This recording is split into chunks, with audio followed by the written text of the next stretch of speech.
Angle of elevation of the sun when the length of shadow of pole is 3√3 times of the height of the pole. ఒక స్తంభం యొక్క పొడవు plus స్తంభం యొక్క ఎత్తు, పొడవు అన్న స్తంభం యొక్క ఎత్తు, దాని నీడ √3 రెట్లు.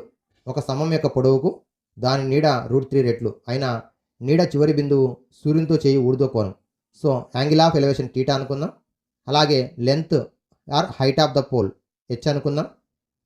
షాడో √3 టైమ్స్ ఉంది. షాడో నీడ పొడవు ఎంత ఉంది? Length of the shadow of the pole is √3 times of the height of the pole. ఇప్పుడు మరి ఇక్కడ టీటాకు ఇదేమో ఆపోజిట్ సైడ్ అవుతుంది, ఇదేమో అడ్జసెంట్ సైడ్ అవుతుంది. ఆపోజిట్కు అడ్జసెంట్ సైడ్కి ఉన్నటువంటి relation tan theta. So tan theta is equal to opposite 1h/√3 times of H. HH cancel అయితే 1/√3 వస్తుంది. ట్యాన్ టీటాలో 1/√3 అనేది ట్యాన్ 30 డిగ్రీస్కి ఉంటుంది. సో బోత్ సైడ్స్ మనం అబ్జర్వ్ చేసినట్టయితే సేమ్ ట్రిగామెట్రిక్ రేషియో ఉన్నట్టయితే వాటి యాంగిల్స్ ఈక్వల్ అవుతాయి. Theta is equal to 30 degrees. Option 1 is the correct option. Okay, height ఏమో తెలియదు కాబట్టి హెచ్ అనుకున్నాం. షాడోనేమో √3 టైమ్స్ ఆఫ్ హెచ్ ఉంది, షాడోకి √3 టైమ్స్ ఉంది. యాంగిల్ ఆఫ్ ఎలివేషన్ టీటా అనుకున్నాం, సూర్యునితో చేయటువంటి కోణము. మరి ఇప్పుడు tan theta is equal to opposite by adjacent side 1h/√3 into H. HH cancel అయితే 1/√3.